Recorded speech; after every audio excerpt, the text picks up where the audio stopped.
Olá pessoal, tudo bem? Dando continuidade com a nossa disciplina de cálculo, hoje vamos estudar limites trigonométricos. Mas antes de começarmos com limites trigonométricos, vamos trabalhar com função limitada. Está aí a nossa definição. Dizemos que uma função definida no conjunto A é limitada em B contido em A se existir um número m positivo, tal que, para todo x pertencente a B, temos que o módulo de f de x é menor do que m. Isto é, que f de x é maior do que menos m e menor do que m. Em símbolos, podemos representar essa função limitada da seguinte forma.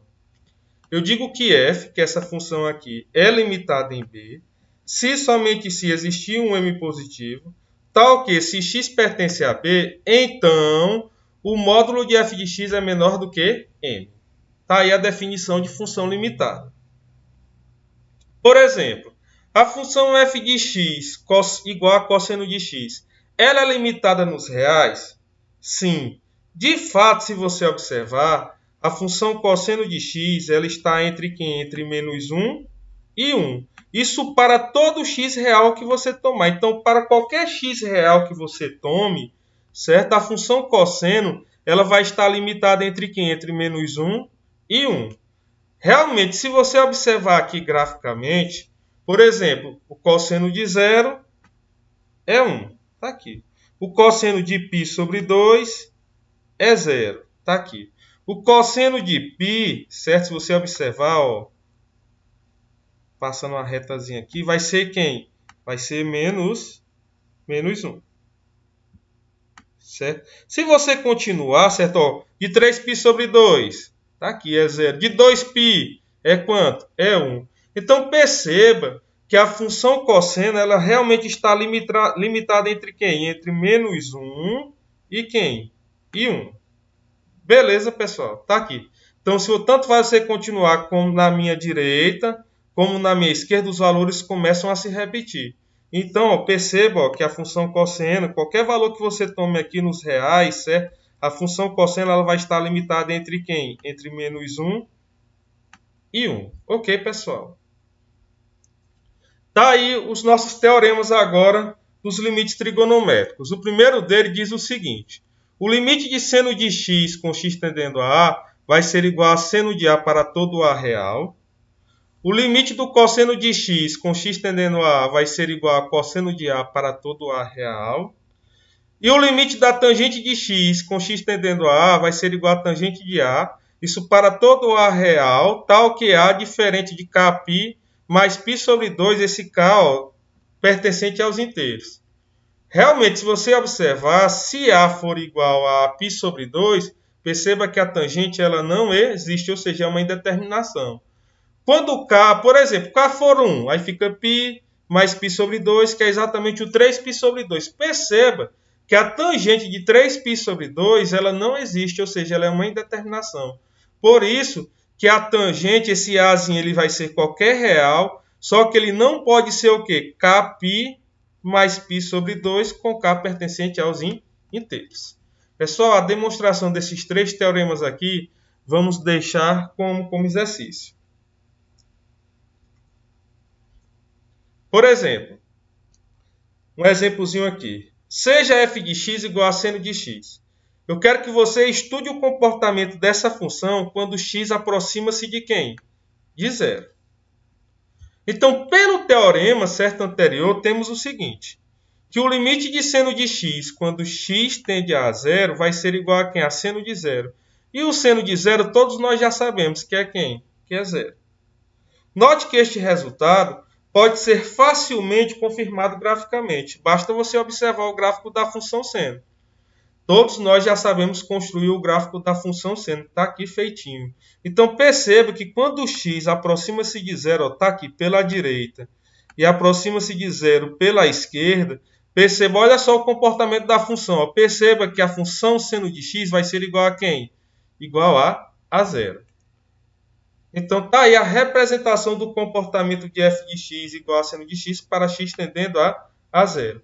Uma outra pergunta, eu posso dizer que a função seno de x é limitada? Sim, se você observar, a função seno ela está também limitada entre quem? Entre menos 1 e e 1. Beleza, pessoal? Outro exemplozinho aqui. Seja f de x igual a cosseno de x. Estude o comportamento da função agora quando x aproxima-se de quem? De π. Então, vamos lá. Pelo teorema anterior, novamente, temos o seguinte. O limite de cosseno de x com x tendendo a π é igual ao cosseno de π, como já sabemos, é igual a quem? Igual a menos 1. Então, novamente, ó, note que esse resultado ele pode ser facilmente confirmado graficamente. Basta você observar o quê? O gráfico da função cosseno. Está aqui. Ó. Se você observar, está aqui. Todos nós já conhecemos o gráfico da função cosseno. Então, se você tomar x aproximando-se de π pela direita e pela esquerda, olha só o comportamento da função. Ó. Perceba que ela está o quê? Tendendo a quem? A menos 1. Está aqui. Então, dessa forma, eu posso dizer o que com isso? Que quando o limite da cosseno de x com x tendendo a π, certo? Ela é igual a quem? É igual a menos 1. Ok, pessoal. Limite trigonométrico fundamental. Pessoal, guardem bem esse limitezinho aí. O limite de seno de x sobre x com x tendendo a 0 é igual a 1. Esse aqui nós vamos fazer a demonstração dele. Olha só como é bem simples, certo, pessoal? Primeiro passo, vamos conhecer o ciclo trigonométrico. Está aqui. Esse M aqui, todos nós, como marcamos ele é nada mais do que a imagem do ciclo, ou seja, ele vai gerar projeções P e P', se você quiser colocar bem aqui, tá bom, pessoal? Certo? Perceba também que AT, que é a reta tangente, é a minha reta tangente de x. Perceba que o arcozinho OAM, certo? Ou somente o arco AMzinho aqui, certo? É esse arcozinho x bem aqui. E o ciclo trigonométrico, todos nós já sabemos que o raio dele vale quanto? Vale 1. Então, vamos lá. Ó. Então, considerando ó, o ciclo trigonométrico raio 1, já foi dito que a OM, certo? É um arco em x radiano. E está aqui ó, no primeiro quadrante, ou seja, x maior do que 0 e menor do que π sobre 2. Perceba, pessoal, rapidamente, ó, que o triângulo, ó, aqui, ó, se você acompanhar o laserzinho aqui, ó, o triângulozinho, ó, OAM, ó, o triângulozinho aqui, ele está contido, certo, no setor circular, ó, OA, tá aqui, ó, o setorzinho circular M, que está contido ainda, certo, no triângulozinho, ó, OAT. Ok, pessoal. Antes de prosseguirmos, vamos falar de alguns pressupostos, ou seja, o primeiro deles, a área do triângulo é base vezes altura dividido por 2. E a área do setor circular é raio ao quadrado vezes o arco dividido por 2. Então, como já sabemos que o triângulo OAM está contido no setor circular OAM, que está contido no triângulo AT, podemos dizer o que com isso? Podemos afirmar o que com isso? Que a área do triângulo OAM é menor do que a área do setor OAM, que é menor do que a área do triângulo OAT. Já sabemos quem é a área do triângulo e já sabemos quem é a área do setor circular. Então, eu posso dizer o que é com isso?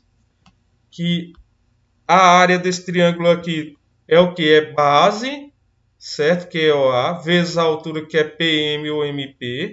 Aí colocamos aqui. Menor do que quem? Do que a área do setor circular, que é o raio, que é OA ao quadrado, certo? Vezes o arco, que é quem? Que é X, colocamos aqui. Que é menor do que 1 meio, que é a base vezes a altura do outro triângulozinho, que é quem? Que é a base, que é o A, vezes a altura, que é a T. Colocamos aqui.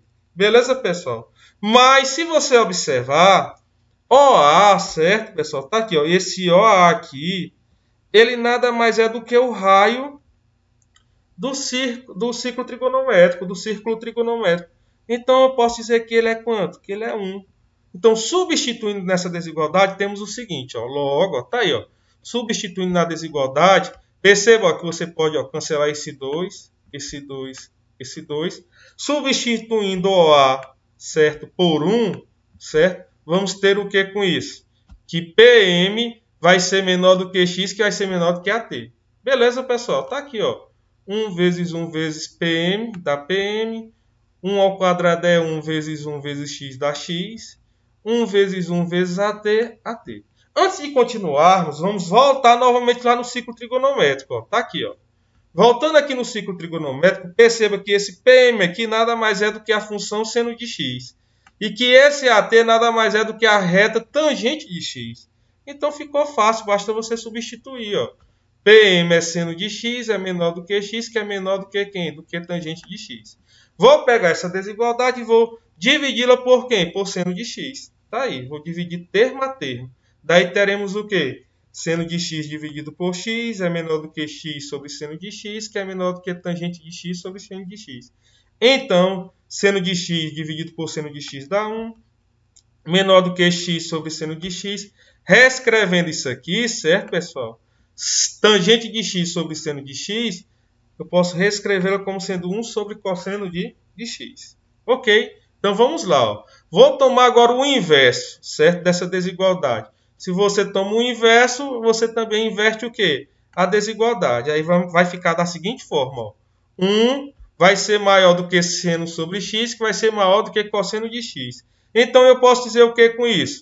Que cosseno de x é menor do que seno de x sobre x, que é menor do que 1. Se você tomar o limite nessa desigualdade, com x tendendo a zero, você vai perceber o seguinte, ó. Limite do cosseno de x com x tendendo a zero pelo teorema anterior, isso aqui vai ser o quê? Vai ser 1. Beleza, pessoal? Limite, certo, de 1 com x tendendo a zero, o limite da constante é a própria constante. Então vai ser o quê? 1 também. Então perceba que seno de x sobre x, ela está entre quem? Entre 1 e 1. Então o limite de seno de x sobre x com x tendendo a zero, você aplicando o teorema do confronto, ele vai ser igual a quem? Vai ser igual a 1. Daí obtemos o quê? Que o limite de seno de x sobre x com x tendendo a zero, isso aqui vai ser igual a 1. Quem nos garante isso é quem? O teorema do confronto. Beleza, pessoal? Vamos estudar aqui, por exemplo, certo? A letra A, a letra B e a letra C. Na letra A, temos o limite de x sobre seno de x com x tendendo a zero. Perceba que você vai aplicar o limite fundamental e vai utilizar alguns artifícios. Então, resolvendo a letra A aqui rapidamente, limite de x sobre seno de x com x tendendo a zero, reescrevendo isso como sendo limite de 1 sobre seno de x sobre x com x tendendo a zero, isso aqui vai ser igual. Limite da constante é a própria constante. O limite de seno de x sobre x com x tendendo a zero, isso aqui, pelo teorema fundamental, você já sabe que é quem? Que é 1, 1 dividido por 1, que dá 1. Ok, pessoal? Bem simples. Na letra B, certo? O limite de seno de 4x sobre x com x tendendo a zero. Ó, vou utilizar nosso primeiro artifíciozinho aqui. O que é que eu vou fazer? Vou multiplicar meu numerador e meu denominador por quem? Por 4. Então, isso aqui vai ser igual a limite de 4 vezes seno 4x dividido por 4x com x tendendo a zero. Como 4 é uma constante, coloquei ele para fora, né? Que o limite da constante é a própria constante, então vai ficar 4 vezes o limite de seno de 4x sobre 4x com x tendendo a zero. Se você substituir isso aqui, por exemplo, por um yzinho qualquer, certo? Vai ficar limite, certo, de y sobre y, só que agora com y tendendo a zero, vai ser o quê? Pelo teorema fundamental, vai ser 1. Então, 4 vezes 1 dá o quê? Dá 4. Ok, pessoal? Na letra C, do mesmo jeito, ó, limite de seno 5x sobre 2x com x tendendo a zero. Eu posso reescrevê-lo como sendo o limite de 5 sobre 2, seno de 5x sobre 5x com x tendendo a zero. Ou seja, eu simplesmente multipliquei a mesma coisa, multipliquei o numerador e o denominador por quem? Por 5. E reescrevi o limite como sendo dessa forma. Beleza, pessoal? Então, 5 sobre 2, ó, sai novamente para cá, para fora, certo? Aí fica 5 sobre 2 vezes limite de seno de 5x sobre 5x com x tendendo a zero. Pessoal, novamente, pelo teorema fundamental, isso aqui vai ser o quê? Vai ser 1, certo? Como isso aqui vai ser 1, 5 meios dividido por 1 dá 5 sobre 2. Ok, pessoal. Tá aí a nossa aula, né, de limites trigonométricos. Assim a gente encerra ela hoje, certo? Até a próxima e obrigado. Valeu, pessoal.